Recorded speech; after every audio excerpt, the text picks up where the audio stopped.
Filipinas, be warned. Don't be scammed by another American man or Westerner ever again. Stay with me, and we'll talk about it.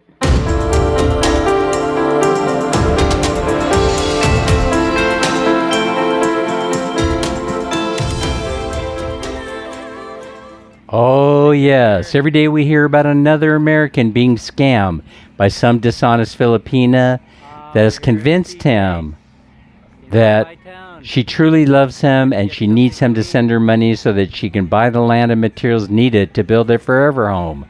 A few days later, after sending the money, she disappears, never to be seen or heard from again. Poor, unsuspecting American. Poor, unsuspecting Westerner. He should have seen this coming. But you hardly ever hear about the American who has scammed a poor, hard-working Filipina from the province out of her labor and sometimes her life. This is what we are here to talk about today. Some American men are waking up to the fact that they are in demand in some parts of the world, and the Philippines is one such country. These men view Filipinas as their land of opportunity. Ah, yes. A beautiful, caring, loving Filipina wife. Or are you his meal ticket? Frankly, some of these men are known for being lazy, or they might be alcoholics, drug users, or perhaps they're disabled in some way. Some suffer from chronic mental health issues that they may never recover from. Some move from job to job or place to place as the people around them discover they are users, or worse yet, derelicts. Between jobs, they spend their time roaming the internet seeking both temporary sexual gratification or a new love interest. Then they find you on a dating app, a Filipina seeking out a Western man to spend the rest of your life with. Starts out as a long-distance relationship or LDR. Then one day shows up in your province ready to love you, ready to marry you. He's a very handsome and sweet man. Tells you he's well established in the States and proves it by showering you and your family with gifts. The Kano charms his way into your family's life. Your mother likes him and green lights the relationship.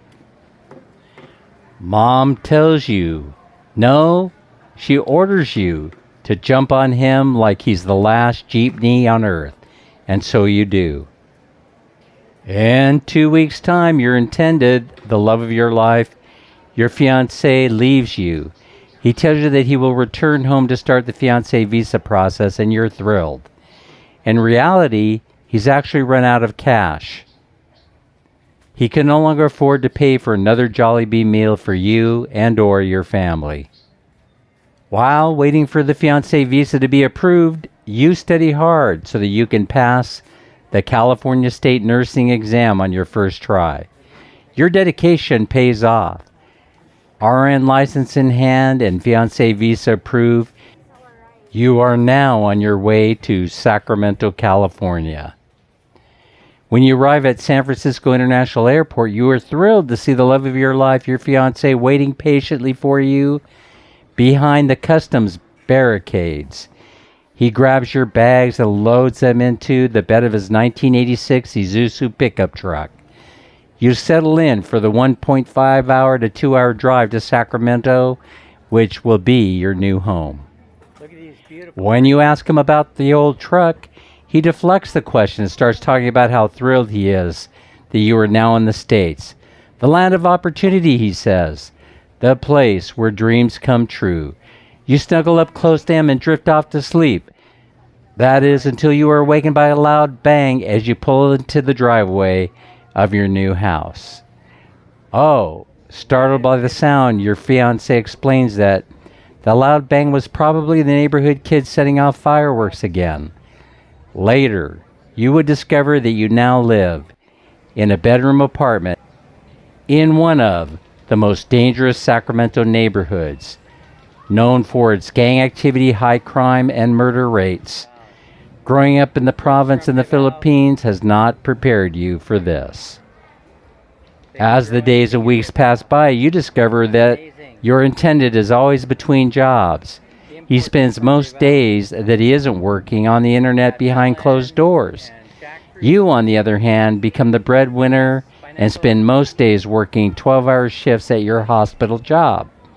When payday arrives, your fiancé always has his hand out, waiting for his share. The bills must be paid, he says. It's his standard go-to line.